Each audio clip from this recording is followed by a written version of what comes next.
नमस्कार. नमस्कार. मी सौ प्रणवती यशवंत शितोळे, महिला आत्मनिर्भरता मार्गदर्शक आणि मी आत्मनिर्भर या फेसबुक ग्रुपची संस्थापिका. येत्या 3 वर्षात महिलांना मला मानसिक, शारीरिक, सामाजिक, कौटुंबिक आणि आर्थिकरित्या आत्मनिर्भर बनवायचं आहे. आणि त्यासाठी अवेअरनेस आणि वेगवेगळ्या क्षेत्रात यशस्वीपणे कार्यरत असणाऱ्या महिलांचा आपण आधुनिक युगातील हिरकणी म्हणून मुलाखत घेत आहोत. आजच्या आपल्या आधुनिक युगातल्या हिरकणी आहेत माननीय सौ सोनल भोसेकर मॅडम. मॅडम, तुमचं मनपूर्वक स्वागत आजच्या सेशन मध्ये. नमस्कार प्रणवती, मलाही खूप छान वाटत आहे या प्लॅटफॉर्मवर यायला. Yes, thank you so much ma'am. Udyogini फाउंडेशनच्या संस्थापिका, त्याचबरोबर वेगवेगळ्या कंपन्यांच्या मॅनेजिंग डायरेक्टर म्हणून त्या काम करतात. त्यांचा सगळ्यात महत्वाचा जो उद्देश आहे तो म्हणजे व्यवसाय उद्योगामध्ये असलेल्या महिलांना मार्गदर्शन करणं आणि त्या महिलांना व्यावसायिकरित्या आत्मनिर्भर बनवणं. त्यासाठीच उद्योगिनी फाउंडेशनची स्थापना त्यांनी केलेली आहे. बचत गटातील महिला असतील, ग्रामीण भागातील महिला असतील, यांसाठी वेगवेगळे उपक्रम राबवून त्यांना त्यांच्या पायावरती उभं करणं हे त्यांचं काम आहे. चला तर जाणून घेऊया या हिरकणींचा प्रवास त्यांच्यासोबत. मॅडम, तुमची परवानगी असेल तर आपण सुरुवात करायची का? नक्की नक्की. येस, मी थोडीफार ओळख तर तुमची करून दिलेलीच आहे मॅडम, पण तुमची विस्तृत ओळख आपल्या सगळ्या प्रेक्षकांना, आपल्या मैत्रिणींना व्हावी असं मला वाटतं. सो तुमची ओळख तुम्ही करून द्याल का विस्तृतपणे? नक्की. माझं नाव सांगितलेलंच आहे, सोनल संजय भोसेकर. उद्योगिनी फाउंडेशन हा महिला उद्योजकांचं एक व्यासपीठ आहे, ज्याच्या थ्रू आपण काम करतो आहोत. समाजातील ग्रामीण, विशेषतः ज्या ग्रामीण भागातील महिला आहेत, बचत गटाशी ज्या कनेक्ट आहेत, अशा महिलांसाठी या फाउंडेशन कडनं खूप मोठ्या प्रमाणामध्ये काम चाललेलं असतं.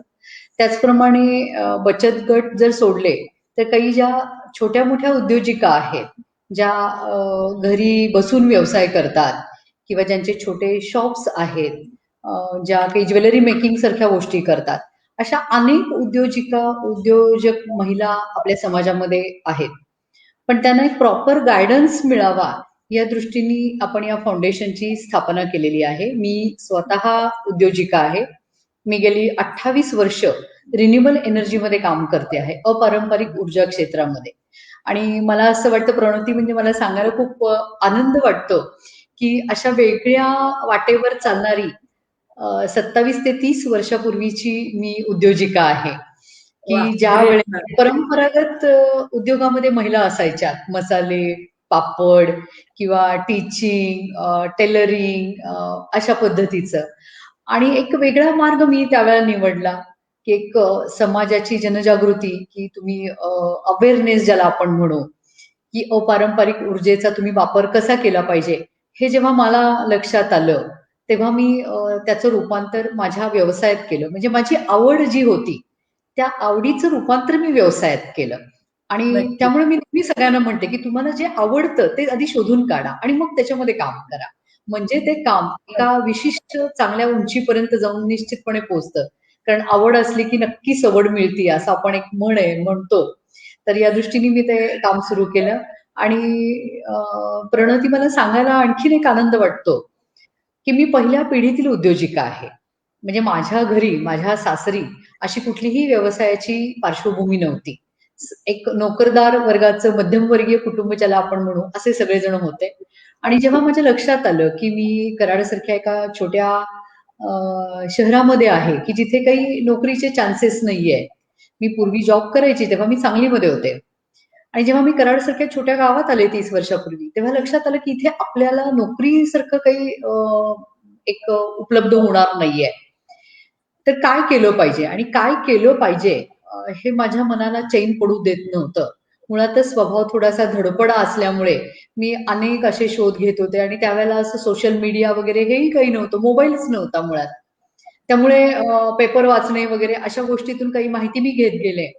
आणि मग ह्या उद्योग व्यवसायामध्ये आले. व्यवसायाच्या सुरुवातीला मला माझ्या घरच्यांचं, माझ्या माहेरच्यांचं खूप मोठं पाठबळ तसं मिळालं. या बाबतीत मी स्वतःला थोडी भाग्यवानच समजते, कारण हे घरातून मिळणं हे सुद्धा फार महत्वाचं असतं, की उमऱ्याच्या बाहेर जाऊन ही काहीतरी करते, तेही व्यवसाय, तर हिला सपोर्ट करावा. आणि त्या अडचणी ज्या होत्या त्यावेळेला मला आलेल्या, यानंतर माझ्या लक्षात आलं जेव्हा मी स्टेबल झाले, त्याच्यामध्ये एक विशिष्ट ह्याच्यापर्यंत मी जाऊन पोहोचले, की नाही आपण आता छान काम केलेलं आहे.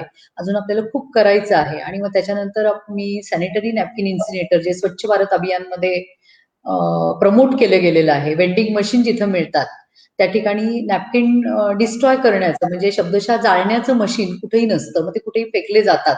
हे जेव्हा मी बघितलं, तेव्हा आणखीन एक डोक्यात नवीन कल्पना जन्माला आली आणि मग सॅनिटरी नॅपकिन इन्सिनेटरच्या प्रोडक्शनला मी सुरुवात केली. यात बचत गटांच्या महिलांनाही आपण खूप मोठ्या प्रमाणामध्ये काम दिलेलं आहे. आणि हे सगळं व्यवस्थित सुरू असताना आणखीन 12-13 वर्षापूर्वी बचत गटांसाठी काम करताना एक गोष्ट माझ्या लक्षात आली, की या महिलांना दिशा नाहीये. जे काम बरोबर. चाललेलं आहे त्यांचं, हे दिशाहीन चाललेलं आहे. मग बचत गट एखाद्या भिशी सारखा काम करतो आहे. तर यांना नेमकं काय अडचणी आहेत? काय सांगायला पाहिजे?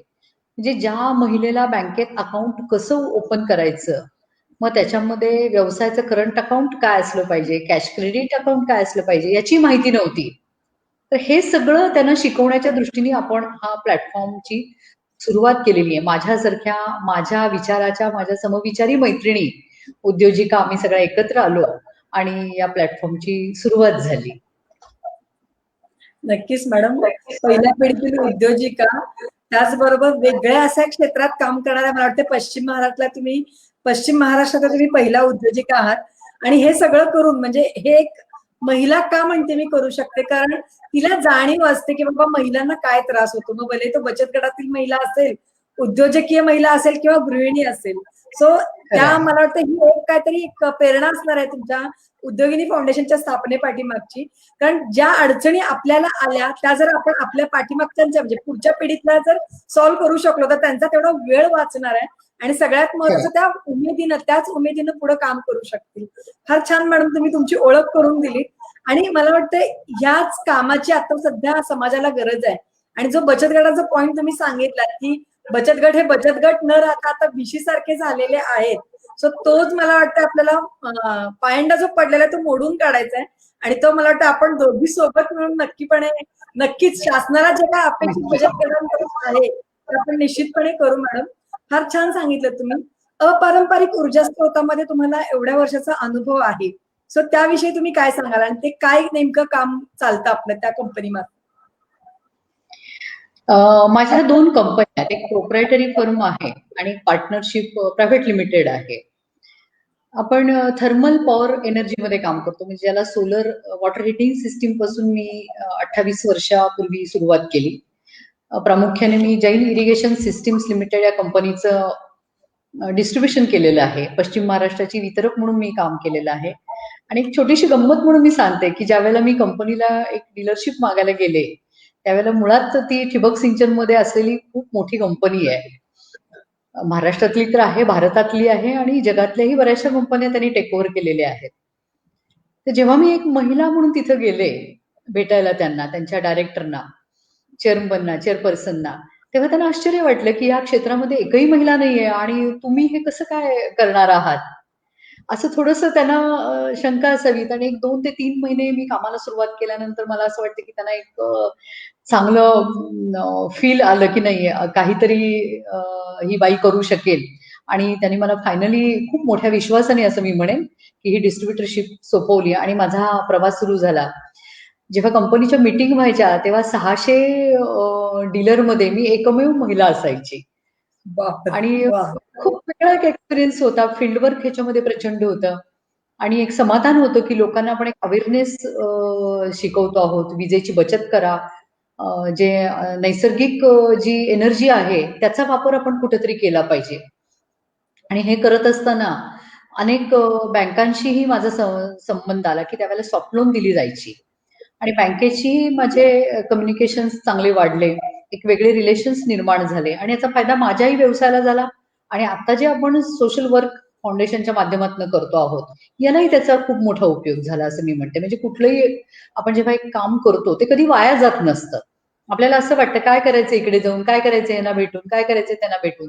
पण कसं असतं ना कधीतरी आपल्याला त्याचा उपयोग आयुष्यामध्ये होतो. हे खूप महत्वाचं आहे. आणि त्यामुळे तुम्ही त्या दृष्टीने विचार करतच पुढं गेलं पाहिजे असं मला वाटतं. आणि त्याच्यानंतर गेल्या 10 वर्षापासून मी पॉवर जनरेशन मध्ये काम करते. तेही सोलरचंच आहे, ज्याला आपण नेट मीटरिंग किंवा सोलर रूफटॉप सिस्टीम म्हणू, की तुमच्या घरासाठी किंवा तुमच्या इंडस्ट्रीसाठी, कारखान्यासाठी लागणारी वीज ही तुम्ही स्वतःच तयार करायची आपल्या घरावर आणि ती आपण वापरायची. ही जी संकल्पना होती, हाही सेंट्रल गव्हर्नमेंटचा प्रोग्राम होता. तो स्टेट गव्हर्नमेंटनी घेतला आणि त्याचं इम्प्लिमेंटेशन सुरू झालं. तर हे खूप मोठ्या प्रमाणामध्ये काम करू लागले. अर्थात याला कन्सेप्ट सेलिंग खूप होतं, की लोकांना खूप पटवून द्यावं लागत होतं, की इनिशियल इन्व्हेस्टमेंट एवढी असं लोकांचं म्हणणं असायचं. मग बाबा तुम्ही इनिशियल इन्व्हेस्टमेंट एवढी केली, तर तुम्हाला पेबॅक पिरियड ह्याचा कितीपर्यंत मिळणार आहे वगैरे. हे सगळं नेहमी लोकांना समजावून सांगावं लागायचं. आणि झालं काय, की हे काही हा माझा व्यवसाय केबिनमध्ये किंवा एखाद्या दुकानात बसून होण्यासारखा नव्हता.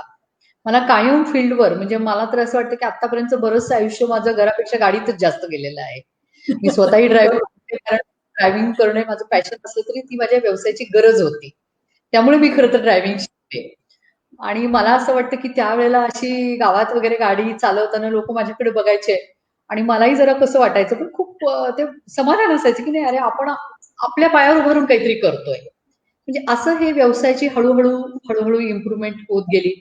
खूप अडचणी आल्या. नाउमेद करणाऱ्या सुद्धा गोष्टी नेहमी घडत असतात, आपल्या सगळ्यांना माहित आहे. पण तरी सुद्धा कुठेही खचून न जाता प्रत्येक वेळेला एक मनाशी निर्धार करत करत मी पुढे जात होते, की नाही आपण हे करायचंच. एवढं डोक्यात पक्क होतं. आणि कुठलाही व्यवसाय करताना एक फोकस्ड काम असलं पाहिजे.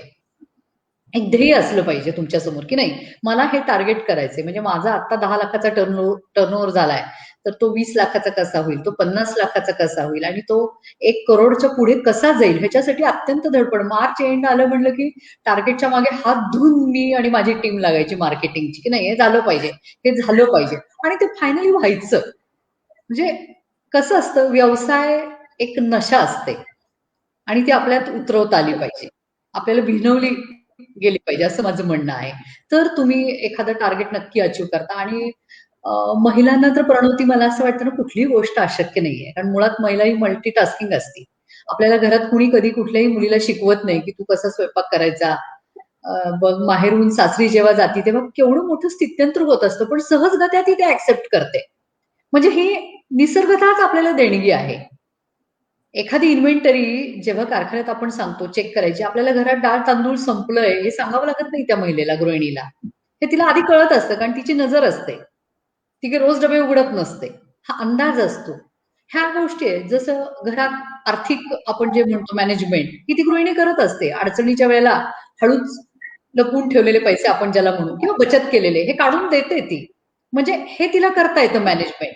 मग ह्या सगळ्या गोष्टी क्वालिटी आहे, सातत्य आहे. एखादा पदार्थ घरात केला, तर तो बिघडत नाही कधी तिचा. सातत्याने तो केला जातो. म्हणजे हे सगळं आहे कन्सिस्टन्सी. फक्त ही व्यवसायात रूपांतरित करता आली पाहिजे, इतकंच आहे खरं तर. त्यामुळं महिलांना व्यवसाय करणे अतिशय सोपं आहे, असं माझं अगदी प्रामाणिक मत आहे. मस्त मस्त मॅडम. मला वाटतं सगळ्या आपल्या मैत्रिणींना एक प्रेरणा निश्चितपणे मिळाली असेल. कारण ज्या घरात त्या गोष्टी करतायत ना, त्याचाच फक्त फोकस हलवून आपल्याला व्यवसायावरती त्यांना म्हणजे द्यायचं असं मला वाटतंय. आणि सगळ्या निश्चितपणे व्यवसाय करण्यासाठी प्रेरित झालेल्या असतील. आणि फार सुंदर उदाहरण मॅडम खरंच तुम्ही सांगितलं. कारण काय होतं बऱ्याचदा, म्हणजे ह्या सगळ्या व्यावसायिकाला लागणाऱ्या सगळ्या गोष्टी एका महिलेमध्ये असतात. फक्त फोकस जो आहे किंवा ध्येय आपण जे म्हणतो ना, ते ठरलेलं नसतं. आलेला दिवस ढकलायचं काम चाललेलं असतं. आणि त्याला जर व्हिजन देता आलं, तर मला वाटतं तिच्यासारखी यशस्वी उद्योजिका दुसरी कोणी होणार नाही. आणि सोनल मॅडमांना आपण समोर बघतोयच मैत्रिणींनो. त्यांनी त्यांचं पॅशनचंच कन्व्हर्जन त्यांच्या व्यवसायामध्ये केलं. आणि जे तुम्ही आम्ही करतो तेच त्यांनी व्यवसायामध्ये जीव ओतून केलं. आणि म्हणूनच आज आपल्यासमोर त्या आधुनिक युगातील हिरकणी म्हणून आहेत. मॅडम फार अभिमान वाटतो तुमच्याशी बोलत असताना, कारण ज्या गोष्टी मला माझ्या मैत्रिणींच्या पर्यंत पोहोचवायच्या आहेत, त्या तुमच्या जे तोंडातून बोलल्या जात आहेत असं मला वाटतंय. आणि दुसरी महत्वाची गोष्ट तुम्ही जी सांगितली, की मार्च एंड आलं की मार्केटिंगची धावपळ सुरू होते आणि जे आपण ठरवलंय ते आपण अचीव्ह करतोच. तर आता जो आपण व्यवसाय, महिला व्यावसायिकांसमोर जो महत्वाचा प्रश्न बघतोय, तो आहे मार्केटिंगचा. सो मला वाटतं तुम्ही त्यावर थोडासा प्रकाश जर टाकलात तर जास्त बरं होईल. कारण मार्केटिंग हीच एक समस्या आता सध्या महिलांसमोर आहे. त्यांचं म्हणणं आहे की मी माझ्या परिघामध्येच काम करणार, म्हणजे जे काही काम करायचंय ते मी माझ्या घरात बसूनच करणार. तर असा व्यवसाय होऊ शकतो का? नक्की प्रणवती, खूप महत्वाचा हा विषय. मार्केटिंग म्हणजे मी तर म्हणेल this is the heart of system. म्हणजे पूर्ण व्यवसायाचं जे हृदय आहे हे मार्केटिंग आहे. तुम्ही प्रोडक्शन करू शकाल. एक तर 3 गोष्टीमध्ये आपल्या व्यवसायाचं आपण वर्गीकरण करू शकू. एक म्हणजे मॅन्युफॅक्चरिंग, दुसरं ट्रेडिंग आणि तिसरं सर्व्हिसेस, सर्व्हिस सेक्टर. आता मॅन्युफॅक्चरिंग मध्ये काय असतं, की तुम्ही प्रत्यक्ष एखादी वस्तू बनवता. बरोबर आहे. म्हणजे त्याच्यामध्ये अगदी आपण महिलांशीच फक्त बोलायचं म्हणलं, तर तुम्ही खाद्यपदार्थ बनवता, वेगवेगळ्या प्रकारची पिठं बनवता किंवा ज्वेलरी बनवता.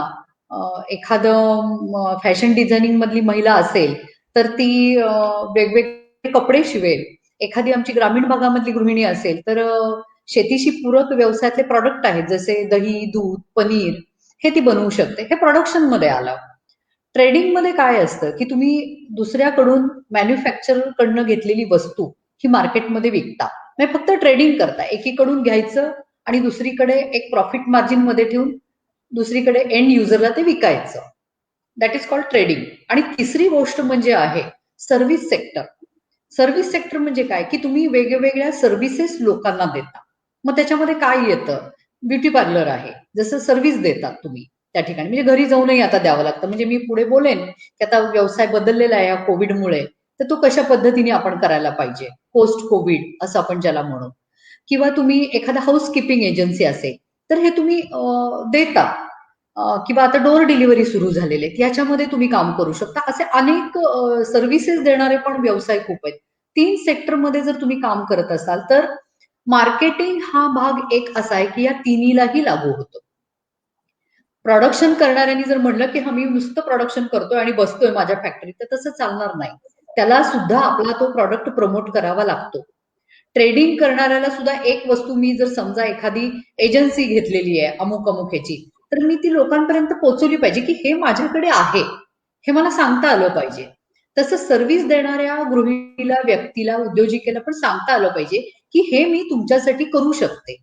मग हे मी करू शकते, किंवा माझं हे प्रॉडक्ट आहे, किंवा ज्याला आपण हे सांगणं म्हणतो ना, ह्यालाच आपण मार्केटिंग म्हणतो. आणि मार्केटिंग हे अत्यंत महत्वाचं असतं. आता बऱ्याचशा जणी मला म्हणतात, माझा ना मॅडम घरातनच व्यवसाय. पण कसं असतं, व्यवसायाला ना कुठली परिभाषेत तुम्ही गुंतवू नका. मग ते तुम्ही कोशात राहाल. व्यवसाय असा घरातनं बाहेरनं असं नसतो. व्यवसाय हा व्यवसायच असतो. मग मारे तुम्ही अगदी घरातनं करा, तुमची खूप मोठी इंडस्ट्री असो किंवा एखादं शॉप असो. पण व्यवसायाची परिभाषा आपल्याला नाही बदलता येणार. तर तुम्हाला जर घरातून जरी व्यवसाय करायचा असेल, तर बऱ्याचशा जणी असतात, की घरी ड्रेस मटेरियल, साड्या, इतर गोष्टी आणून विकतात. पण जर ते माझ्याकडे आहे, चांगल्या क्वालिटीचं आहे, वेगवेगळ्या रंगसंगतीचं आहे, वेगवेगळ्या सीझनला ते उपयोगी येणार आहे, हे जोपर्यंत माझ्या ग्राहकांपर्यंत जात नाही, तोपर्यंत तो ग्राहक माझ्या डोअर स्टेप पर्यंत येणार कसा? हे खूप महत्वाचं आहे. आणि मग त्याच्यासाठी आपल्याला काय केलं पाहिजे, की आपल्याला रीतसर आपलं मार्केटिंगचं एक एजन्सी आपल्याला हायर केली पाहिजे, किंवा तुम्ही स्वतः करू शकता.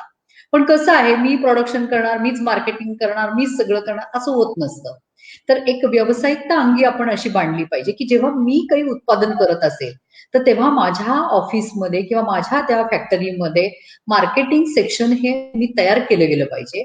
त्याच्यासाठी मी माणसं हायर केली पाहिजेत. आणि मग ती त्या गोष्टीवर विचार करतील आणि माझ्या त्या प्रॉडक्टचं मार्केटिंग करू शकतील. मग ते मार्केटिंग किती वेगवेगळ्या प्रकारे होत असतं.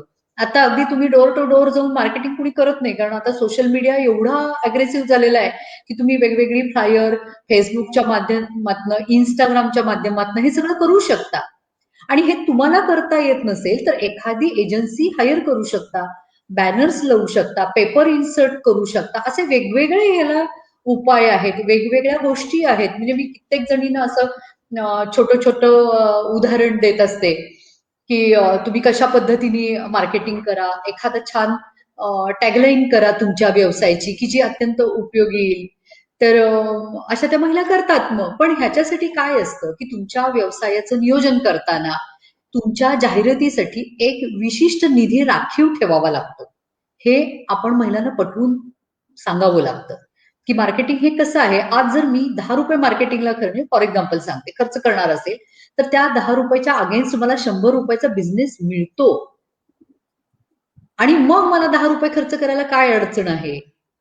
मग हे जोपर्यंत ती माझी महिला करणार नाही उद्योजिका, तोपर्यंत ती या बदलत्या जे आपण म्हणतो व्यवसायाचं आता बदलतं जे गणित आहे, जे समीकरण आहे, ह्याला ती मॅच होऊच शकत नाही. तुम्ही जर जाहिरातच केली नाही, तुम्ही बोललाच नाही, तर काहीही उपयोग नाही. तुम्ही सतत बोललं पाहिजे.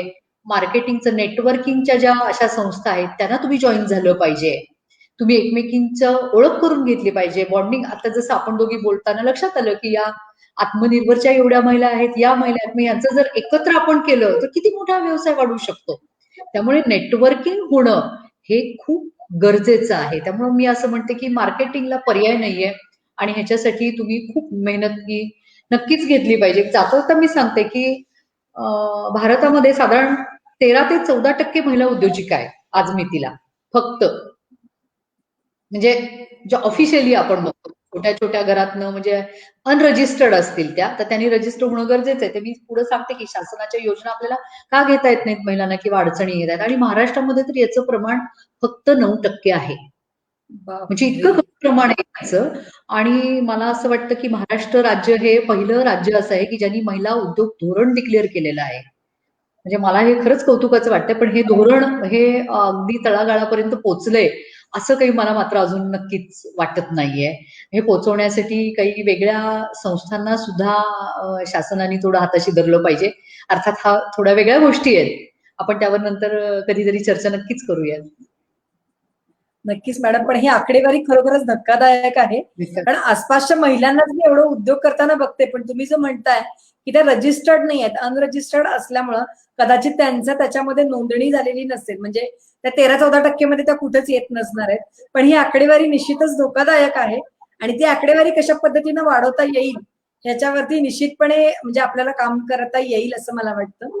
या सगळ्यामध्येच 2 महत्वाच्या गोष्टी तुम्ही सांगितल्यात मॅडम, की महाराष्ट्र राज्यानं महिला उद्योग धोरण हे सगळ्यात पहिल्यांदा जाहीर केलेलं आहे आणि मला वाटतं त्या उद्योग धोरणाच्या प्रिपरेशन मध्ये तुमचा महत्वपूर्ण सहभाग होता.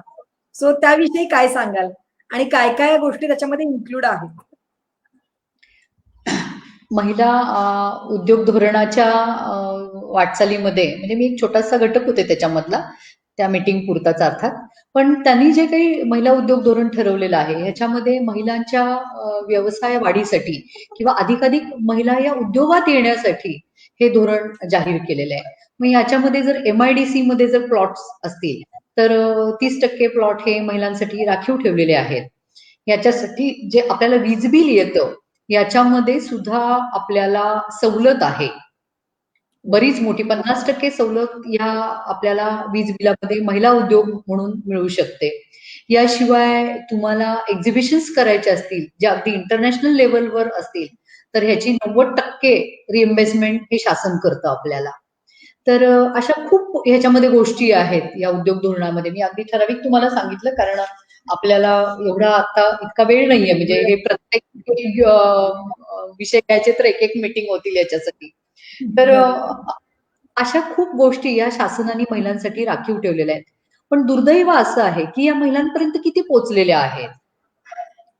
ज्या योजना आहेत महिलांसाठी, मग त्या खादी ग्रामोद्योग कडून असू, CMEGP असू किंवा अनेक योजना आहेत, या महिलांपर्यंत आमच्या पोहोचलेल्याच नाहीयेत मुळात. त्यामुळे त्या पोहोचणं आधी गरजेचं आहे. तर आपण या सगळ्या योजनांचा किंवा महिला उद्योग धोरणाचा फायदा घेऊ शकतो. नक्कीच मॅडम, नक्कीच. आणि या प्लॅटफॉर्मच्या मदतीनं आपण ते त्या उपयुक्त महिलेपर्यंत पोहोचवण्याचा निश्चितपणे प्रयत्न करू आणि महिला उद्योग धोरणामध्ये या ज्या काही तरतुदी आहेत त्या खरंच त्यांच्यापर्यंत पोहोचणं फार गरजेचं आहे आणि त्याचा फायदा त्यांना मिळाला तर नक्कीच आपण जी मगाशी टक्केवारी सांगितली त्या टक्केवारीमध्ये निश्चितपणे वाढ होईल असं मला वाटतं. तुम्ही एक मी दुबईमध्ये प्रणोतीमध्ये एक थोडा परिषद आयोजित करते की मी हा मगाशी बोला जे ना. म्हणाले की वेगवेगळी महिलांच्या व्यवसायाची पोर्टल पण गव्हर्नमेंटने केलेली ज्याच्यामध्ये स्त्री सखी पोर्टल आहे वगैरे. पण हे माहित नसल्यामुळे काय होतं की आपण तिथे जाऊन बघत नाही काय योजना आपल्यासाठी आहेत. ज्याच्यामध्ये जिम पोर्टल आहे की अगदी एखाद्या घरगुती केटरिंग करणारी महिला सुद्धा तिथं रजिस्टर होऊ शकते. तर तिथं जे शासकीय आस्थापना आहे त्यांच्याकडून तिला विदाउट एनी टेंडर ऑर्डर मिळू शकते. अशा ह्या योजना आहेत. फक्त या पोचल्या नाहीयेत हे दुर्दैव आहे किंवा आपण माहिती घेत नाही असंही आपण म्हणू शकतो. थोडासा विचार आपल्या परिघाबाहेरचा जाऊन करणं आणि त्याच्याविषयी माहिती मिळवणं ही जितकी म्हणजे एका महिला उद्योजिकेची किंवा ज्या महिलेला उद्योग करायचे तिची मला वाटतं ही जास्त जबाबदारी आहे. पण सायमल्टेनियसली मी असंही म्हणेन आमच्यासारखी संस्था ज्या महिला उद्योजकांसाठी काम करतायत किंवा महिला सक्षमीकरणासाठी काम करतायत त्यांनीही तिथपर्यंत जाऊन या योजना त्यांच्यापर्यंत पोहोचवणं ही त्यांची देखील जबाबदारी आहे. आणि हे जर दोन्ही सायमल्टेनियसली चालत राहिले तर आता असलेलं चित्र बदलायला जास्त वेळ लागणार नाही. सो फार महत्वपूर्ण माहिती मॅडम तुम्ही दिली या माध्यमातून. दुबईमध्ये एक परिषद आपण घेतली होती महिला उद्योगाच्या अनुषंगाने, त्या परिषदेविषयी तुम्ही काय सांगाल मॅडम? ऍक्च्युली ती परिषद वेगवेगळ्या संस्थांनी घेतली होती. आपल्या सगळ्यांना परिचित आहेत महाराष्ट्रामधल्या मिनलताई मोहाडीकर, त्या नेहमी ह्या परिषदा बाहेर घेतात आणि खूप मोठं त्यांचंही महिला क्षेत्रातलं काम आहे. तर त्यांच्याबरोबर मी जेव्हा तिथे जायची आणि त्याच्यानंतर सुद्धा माझं दुबईत वास्तव्य बऱ्याच महिने असायचं, वर्षातलं एक 5 महिने, 6 महिने, 7 महिने, तेव्हा मला तिथे फिरताना एक आपल्यातली उद्योजिका चैन पडू देत नाही. त्यामुळे आपल्याला एक हे असतं की नाही इथं काय चाललंय हे बघितलं पाहिजे. कारण तिथे महाराष्ट्रीयन लोक खूप आहेत, भारतीय खूप आहेत आखातामध्ये आणि महाराष्ट्रीयन खूप आहेत. मग त्यांना तिकडे काय लागतं नेमकं हे ह्याचा मी शोध घेतला आणि मग काही आपल्या उद्योजक महिलांचे प्रॉडक्ट आपण तिथे नेऊ शकतो का. तर कोविडच्या आधी हा मी प्रयत्न केला. जेव्हा मी घेऊन गेले तेव्हा काही प्रॉडक्ट मग अगदी आपले ज्याला आपण उपवासाचे लाडू आपले कुठले असं राजगिऱ्याचे लाडू असो किंवा इतर अशा काही गोष्टी, काही ज्वेलरी होती अशी मी घेऊन तिथे दाखवली त्या लोकांना. तिथे जे शॉप्स आहेत पर्टिक्युलर त्यांना दाखवले. काही कन्सल्टंट तिथे काम करतात या विषयावर आणि ते त्यांनी टेस्ट केलं, अप्रूव्ह केलं. आणि मी मगाशी जे सांगितलं की तुम्ही व्यवसाय करताना तुमच्या मार्केटिंग बरोबर ब्रँडिंग कडे लक्ष देणं महत्वाचं आहे. त्याची लायसन्स घेणं महत्वाचं आहे. कारण तुमचा प्रॉडक्ट जर बाजारपेठेमध्ये तुम्हाला आणायचा असेल तर तुम्हाला रीतसर या सगळ्या परवानग्या लागतात आणि हे फाउंडेशन करतं याच्यामध्ये. तर तेव्हा जिथं मी ते प्रॉडक्ट त्यांचे अप्रूव्ह करून घेतले तेव्हा इथे आल्यानंतर माझ्या या महिलांना सांगितलं की तुमचे हे प्रॉडक्ट आपण नक्की तिथपर्यंत त्या मार्केटपर्यंत पोहोचू शकू, फक्त त्याला हे सगळे पॅरामीटर्स आहेत. मग त्याच्यामध्ये इतक्या अशा छोट्या छोट्या गोष्टी होत्या. माझी एक उद्योजक महिला ती लाडू करत होती अत्यंत टेस्टी, पण तिची पाकिटं जेव्हा मी बघायची त्यावेळेला त्या पाकिटाचं प्रत्येक लाडूचं शेप हा वेगवेगळा असायचा. मग तिला मी सांगितलं की ह्याचा एक तू साचा कर बोल आणि तू ते पाकिट आहेत ना ते मोज. मग ते 250 ग्रॅमच्या वेळेला कधीतरी ते 270 ग्रॅम यायचे, कधी 240 ग्रॅम यायचे, कधी 255 ग्रॅम यायचे, असे यायचे. मग ते अंदाजेच सगळं चाललेलं होतं. मग तिला मी असं सुचवलं की एक लाडू जर ह्याचा तुझा गेला जास्त वजनाचा 100 लाडूच्या मध्ये तर ते तुझं नक्की 1 किलोचा डिफरन्स येणार, म्हणजे लॉस झाला. म्हणजे कॉस्ट कंट्रोल हा कुठं होत नाहीये याच्यामध्ये. ह्या गोष्टी या महिलांना फार पटवून द्याव्या लागतात आपल्याला की एखादा प्रॉडक्ट बनवताना किती गोष्टीचं भान आपण ठेवणं गरजेचं असतं त्याच्यामध्ये. क्वालिटीमध्ये कॉस्टिंग कंट्रोल कसं तुम्ही करणार शेवटी. कारण कॉम्पिटेटिव्ह रेटला जर तुमचं प्रॉडक्ट मार्केटमध्ये द्यायचं असेल तर त्याचं कॉस्टिंग काढणं गरजेचं आहे. अमुक एखाद्या ब्रँडची भाजणी इतके रुपये किलो आहे म्हणून तुम्ही घरात केलेली भाजणी त्याच रेटला विकावी असं काही नाहीये. तुम्ही उलट कमी रेटला क्वालिटी चांगली देत असाल, टेस्ट चांगली देत असाल तर व्हॉल्यूम बिझनेस होऊ शकतो, हे डोक्यात आपल्या आलं पाहिजे. आणि जेव्हा आम्ही ते टेस्ट केले तिथे प्रॉडक्ट अप्रूव्ह केले तेव्हा इथे आल्यानंतर आम्ही ते सगळं तयार केलं, त्याला ब्रँड नेम केलं तिने आणि सगळं ते ज्याला आपण लिगल फॉर्मॅलिटीज होत्या त्याही केल्या. पण दुर्दैवाने लॉकडाऊन आणि कोविडचं सगळं सुरू झालं मागच्या मार्च पासून, ते आज तागायत थोडं थांबलेलं आहे. आणि पण मला खात्री आहे की ह्याच्यानंतर पण आपण ते करू शकू निश्चितपणे. पण मला असं वाटतं प्रणोती की कोविडच्या माध्यमातून मी प्रत्येक आमच्याही अशा ऑनलाईन मीटिंग बऱ्याचशा होतात तर त्यावेळेला मी त्यांना सांगते की आपण फक्त आपली इम्युनिटी चेक करतोय आता सध्या. आपल्या व्यवसायाची इम्युनिटी कधी कोणी चेक केली का इतक्या वर्षात, कारण आपल्याला वेळच नाही मिळाला ना. कारण आपला व्यवसाय किती स्ट्रॉंग आहे, त्याचे विकनेसेस काय आहेत, प्लस पॉईंट काय आहेत, हे कधी आपण बघितलंच नाही. आपण करत गेलो. कोविडमुळे आपण घरात राहिल्यामुळं ऍटलिस्ट प्रत्येकीने हे तरी चेक केलं, हे काही कमी नाहीये. नक्कीच नक्कीच मॅडम. मला वाटतं कोविडने ही संधी सगळ्यांनाच उपलब्ध करून दिलेली आहे. प्रत्येकाची इम्युनिटी चेक करणं आणि त्याच्याही पुढे जाऊन सगळ्यांचा संयम मला वाटतं कोविड मॅडम तपासायला लागलेला आहे की अजून तुम्ही किती काळ तग धरू शकताय. पण मी त्यालाही सांगते शेवटपर्यंत तग धरू म्हणून. आमची ही लढाई सुरूच आहे आणि ती सुरूच राहील नक्कीच. आता कोविडचाच विषय झाला तर त्याच्यावर आधारितच मी तुम्हाला प्रश्न विचार मॅडम. पोस्ट कोविड मध्ये काय काय उद्योग व्यवसायाच्या संधी आहेत किंवा काय बदललेलं स्वरूप असेल असं तुम्हाला वाटतंय उद्योग व्यवसाय? कसं आहे ना, पोस्ट मी आता हे थोडंसं व्ही शेप मार्केट आहे. जितकं खाली गेलंय ना तितकंच वर येणार आहे. कारण काय आहे की अन्न, वस्त्र, निवारा ह्या मूलभूत गरजा कधीच कुणाच्या कमी होणार नाहीये. त्यामुळे पोस्ट कोविड नंतर मला नाही वाटत की व्यवसायामध्ये खूप मोठ्या प्रकारचा काही फरक पडू शकतो. त्याचं स्वरूप बदलणार आहे. आता लोकांना कसं आहे, हायजीन पाहिजे, स्वच्छ पाहिजे. विशेषतः ज्या फूड सेक्टरमध्ये काम करतात महिला, त्यांनी लक्षात घ्यावं की त्यांनी त्वरित फूड लायसन्स काढावेत. FSSAI रजिस्ट्रेशन करून घ्यावं, त्याचं ब्रँडिंग करावं, त्याची मॅन्युफॅक्चरिंग टेस्ट, कारण आपल्या लॅब्स आहेत, फूड आपल्या महिला स्टाफमध्ये काम करतात, तेही मी तुम्हाला कनेक्टिव्हिटी देऊ शकते की तुमच्या फूडमध्ये न्यूट्रिशन व्हॅल्यू किती आहे, म्हणजे इथपर्यंत तुम्ही तयारी करावी आता. आणि पोस्ट कोविड नंतर लोकांना हे सगळं चांगलं हायजीन मेंटेन करणारं, त्याच्यावर एक्सपायरी डेट असणारं असं सगळं पाहिजे आहे. त्यामुळे उद्योग हे बंद नाही कुठले पडणार, पण त्याचं स्वरूप बदललेलं आहे. डोअर डिलिव्हरी झालेली आहे. आता जे रेस्टॉरंट ज्या महिला चालवत होत्या छोटे छोटे, तर ते आता लोक तिथे येऊन खाण्यापेक्षा ते घरी मागवतात. त्यामुळे एक असं आलं की तुम्हाला लोकांसाठी डोअर डिलिव्हरीची सोय करणं गरजेचं आहे. तुम्ही लोकांपर्यंत आता पोहोचलं पाहिजे, हे सगळ्यात महत्वाचं. ज्या ब्युटी पार्लरचा व्यवसाय करत होता त्यांना सुद्धा आता होम डिलिव्हरी देणं गरजेचं आहे. त्यांच्याकडे हायजीन पाहिजे, ते सगळे इक्विपमेंट्स त्यांच्याकडे पाहिजे आहेत. म्हणजे पूर्वी जो व्यवसाय आपण करत होतो तशा पद्धतीने आता व्यवसाय करणं चालणार नाही, कारण आता लोक जागरूक झालेले आहेत. सगळेजण बघतायत की मला कशा पद्धतीचं हे, आणि आता बायर्स मार्केट आहे, म्हणजे ग्राहक जे म्हणेल ते आपण द्यायला पाहिजे. त्यामुळे लुझिंग पोटेन्शियल काय आहेत आणि विनिंग पोटेन्शियल काय आहेत, की ज्याला आपण म्हणतो. आता खूप जण म्हणतात की नाही टुरिझम इंडस्ट्रीज थांबली.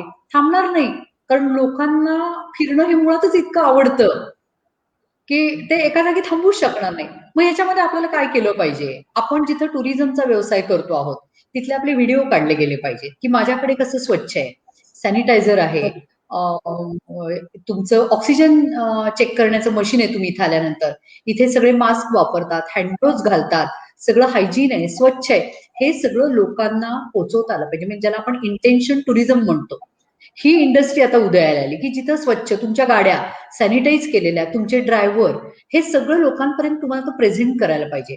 त्यामुळे व्यवसाय बंद नक्की पडणार नाहीये, पण व्यवसायाचं स्वरूप ह्याच्या पुढे बदलणार आहे. तर जे काही बदलतं जे स्वरूप आहे आपलं, त्या स्वरूपाचा मात्र आपण अभ्यास करून त्याला सामोरं गेलं पाहिजे.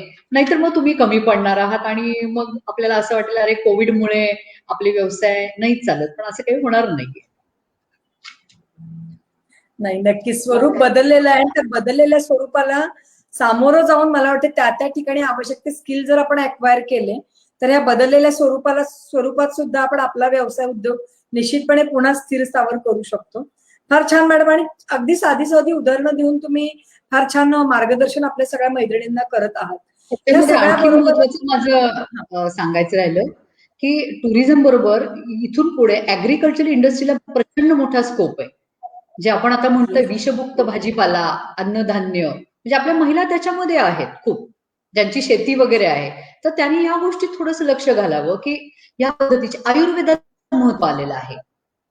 आयुर्वेदामध्ये काम आपण खूप मोठ्या प्रमाणामध्ये करू शकतो की त्या वनस्पती सगळ्या आपल्या या खरं तर पश्चिम महाराष्ट्रामध्ये अवेलेबल आहेत, सह्याद्रीच्या कुशीत आहेत, आपल्याला कोकण जवळ आहे. फूड प्रोसेसिंग युनिट आपण चालवू शकतो.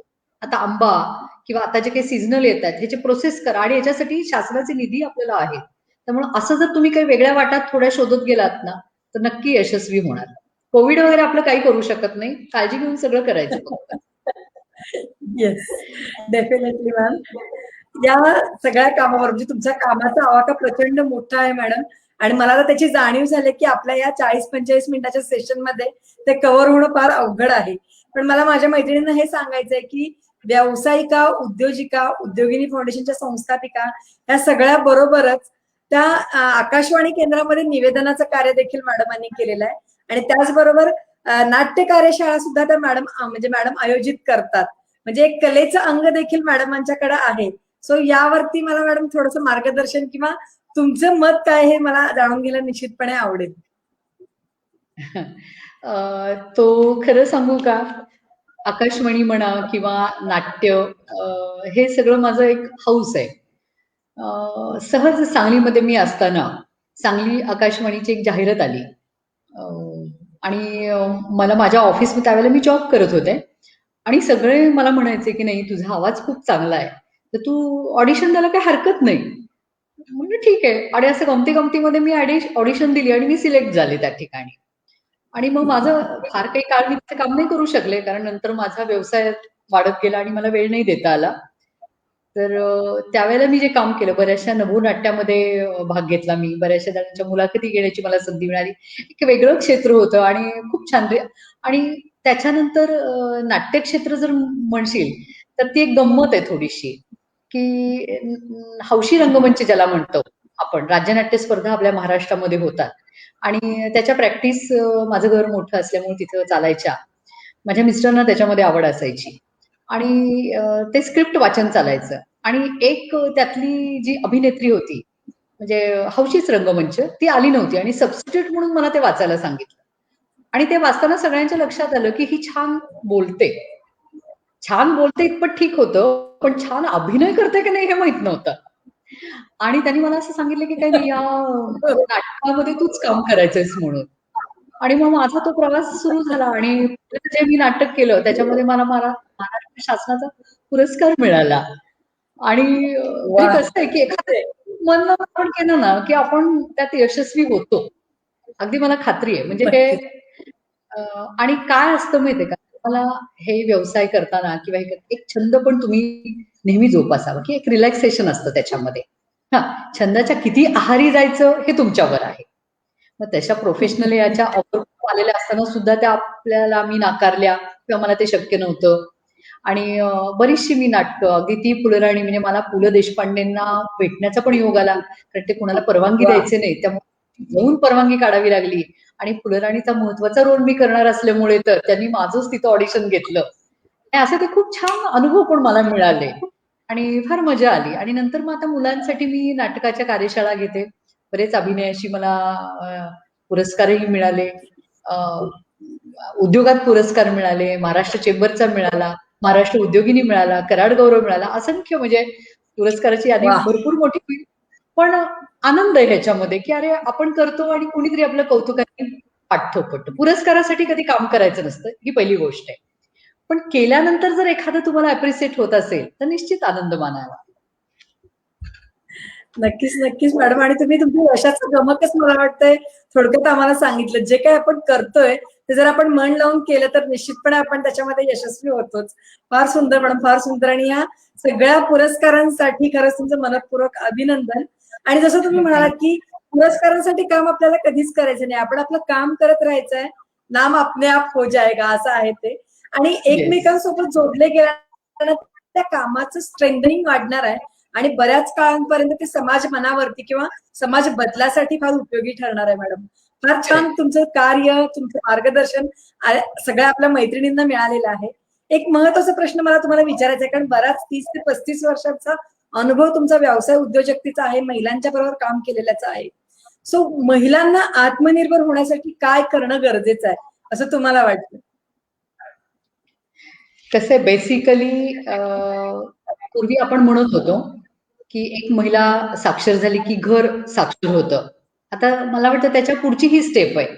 एक महिला जर अर्थार्जन करू लागली, आर्थिक स्थिती जर तिची स्वतःची चांगली असेल, ती कमवू लागली, तर ते कुटुंब सक्षम होतं आर्थिकदृष्ट्या. कुटुंब जेव्हा सक्षम होतं तेव्हा तो समाज सक्षम होतो. समाज सक्षम झाल्यानंतर हा देश सक्षम होतो. त्यामुळं आत्ताच्या ज्या स्त्रिया आहेत किंवा ज्या मुली आहेत, त्यांच्यावर खरं तर खूप मोठी जबाबदारी आहे. प्रणोती, खूप मोठा बदल ह्या 30-40 वर्षामध्ये घडलेला आहे. आताच्या ज्या मुली आहेत, ह्या थोड्याशा फोकस्ड आहेत नक्की. म्हणजे शिक्षणाबरोबर पुढं काय करायचं, करिअर ओरिएंटेड आहेत. म्हणजे मलाही फार चांगलं वाटतं, की त्या खूप लाँग टर्म विचार करतात. आणि नुसतंच तुम्ही नोकरी न करता तुम्ही जर व्यवसायात आला आणि तुम्ही 10 जणांना जर नोकरी देऊ शकला, तर ते अधिक चांगलं होईल असं मला वाटतं. आणि एक नक्कीच. शारीरिक, मानसिक आणि आर्थिकदृष्ट्या सक्षम स्त्री ही एक चांगला, ज्याला आपण बलवान देश घडवू शकते, यावर खरं तर माझा विश्वास आहे. कारण जर ती आर्थिकदृष्ट्या सक्षम असेल ना, तर तिला कुठलीही जगात अडचण येत नाही. कुणीही तिला बोट दाखवू शकत नाही किंवा कुठे आत्मबल वाढतं. आणि काय आहे, की जेव्हा आपली आत्मबल वाढत नाही, जोपर्यंत आपल्याला कोणीतरी गृहीत धरत नाही, किंवा काय होतं बऱ्याचशा घरामध्ये, फॅमिलीमध्ये त्या महिलेला ग्रँटेड धरलं जातं, म्हणजे विचारलं काय न विचारलं काय. पण जेव्हा तिच्याकडे एक आर्थिक पॉवर तिच्याकडे येईल, तेव्हा तिला नक्की गृहीत धरलं जातं, तिचा विचार गृहीत धरला जातो आणि ती 4 पैसे आपल्या फॅमिलीला देऊ शकते. आणि बदलत्या काळानुसार हे घडणं पण अपेक्षित आहे, की प्रत्येक स्त्रीनी सक्षम आर्थिकदृष्ट्या होणं गरजेचं आहे. आता आत्मनिर्भर म्हणजे काय आहे? आत्मनिर्भर भारत हे तर मोदीजींनी आणलेलं, त्यांनी दिलेलं एक विजन आहे देशाला दिलेलं, असं मी म्हणेन. कारण आत्मनिर्भर म्हणजे काय नेमकी संकल्पना आहे? आत्मनिर्भर याचा अर्थ असा नाहीये की ज्या परदेशी वस्तू तुम्ही वापरता त्या लागोलाग फेकून द्या, असा त्याचा अर्थ होत नाही. समजा मी एखादं रॅडोचं घड्याळ घातलेलं आहे, की जे बाहेरच्या देशातून आपल्या देशात येतं, तर ते मी काढून फेकणं म्हणजे मी आत्मनिर्भर होणं आहे का? अजिबात नाहीये. तर तसंच त्या क्वालिटीचं, त्या कॉस्ट शी जुळवून घेणारं असं घड्याळ जर आपण बनवू शकलो आपल्या देशात, तर त्याला आत्मनिर्भर म्हणायचं. एखादी गाडी आहे जी आता आपण मर्सिडीज सारखी असेल, बाहेरून येत असेल, किंवा आपण चायनामधून बरीचशी खेळणी घेतो, पण ह्या गोष्टी आपण टाळू शकत नाहीये, तर आपण त्या इथे मिळवू शकतो, निर्माण करू शकतो. त्यामुळं आता आत्मनिर्भरच्या विजन खाली इतका आत्मविश्वास आपल्याला आला पाहिजे, की ज्या गोष्टी आपण चायनामधून आतापर्यंत मागवत होतो, या आपण भारतामध्ये निर्माण करू शकतो. मला असं वाटतं, म्हणजे माझ्या जनरेशननी तर आम्हाला खेळायला आम्ही लाकडी खेळणीच वापरली आहे. मग आपण आता चायनामधून ती खेळणी का आणून इथे विकतो आणि घेतो? म्हणजे जे आपल्या सावंतवाडीमध्ये तयार होतं, त्या जर वस्तू आपण जर वापरल्या, त्या आपण निर्माण केल्या, तर आपण इथं खेळणी बनवू शकतो. असं काहीही नाहीये की जे आपल्याला बाहेरून आणावं लागतं. सगळं काही इथं बनवू शकतं. फक्त आपण डिपेंडंट झालो होतो, की नाही आपल्याला काय आहे, की तिथून स्वस्तात येतंय. स्वस्तात येतंय एवढं एकच लेबल आहे तिथं. पण हे स्वस्तात येतंय, हे जर आपण करू शकलो, व्हॉल्यूमवर जर एखादं प्रॉडक्ट करू शकलो, तर नक्की आपल्यालाही ते स्वस्तात मिळू शकतं आणि आपल्याला त्याच क्वालिटीचं दर्जेदार प्रॉडक्ट आपण करू शकतो. याला माझी संकल्पना आत्मनिर्भरची खरं तर ही आहे, की तुम्ही आत्मनिर्भर केव्हा व्हाल? एखादी वस्तू तुम्ही स्वतः बनवाल आणि ती मार्केटमध्ये इंट्रोड्यूस कराल, की अरे तुम्ही हे बाहेरून घेताय ना, हे आपल्या इथं बनतंय. हे तुम्ही घ्या. आणि ही मानसिकता जर सगळ्यांमध्ये रुजली, तर पहा केवढं मोठं काम होईल. म्हणजे जे आपण थोडा भारताचा आपण जीडीपीचा वगैरे जेव्हा उल्लेख करतो, की सगळा दर घसरलाय वगैरे, हे सगळं थांबेल त्वरित. आणि हे सगळं इथंच मॅनेज होईल. तर आपल्याला काहीही बाहेर न घेता आत्मनिर्भर म्हणजे आपणच आपल्या इथं तयार करून आपल्या लोकांना विकणं, हेच आता याच्या पुढे काय म्हणतो, की देशाला एक संपन्नतेकडे नेणारी गोष्ट ठरेल. आणि हा आत्मनिर्भरची ही संकल्पना आपण सगळ्यांनी अंगीकारावी, असं खरं तर मी सर्वांना या निमित्तानं आवाहन करेन नक्कीच.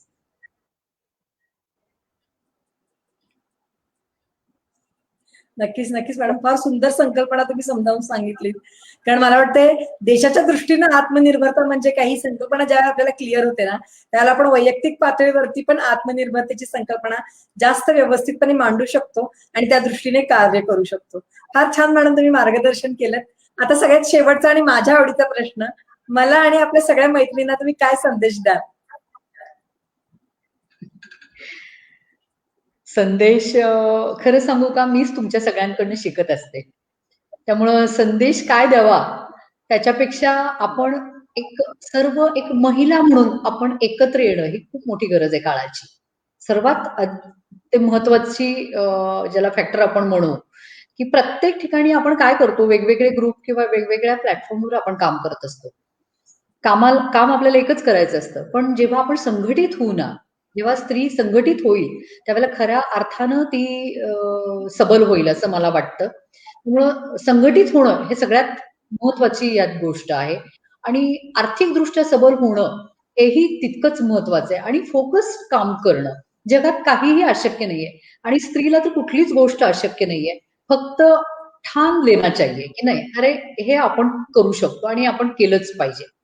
त्यामुळे संदेश म्हणा तर आपण एकत्र असणं खूप गरजेचं आहे आणि उद्योजकीय मानसिकता त्या घरामध्ये आपल्याला रुजवता आली पाहिजे. म्हणजे त्या घरातली सासू असेल तर तिने सुनेला सांगितलं पाहिजे, सुनेनी तिच्या लेकीला सांगितलं पाहिजे. म्हणजे ही चेन जर मी ज्याला एकत्र येणं म्हणते ते हे एकत्र येणं आहे, की आपण एकमेकांना घरातल्या महिलांनी सुद्धा सपोर्ट केला पाहिजे.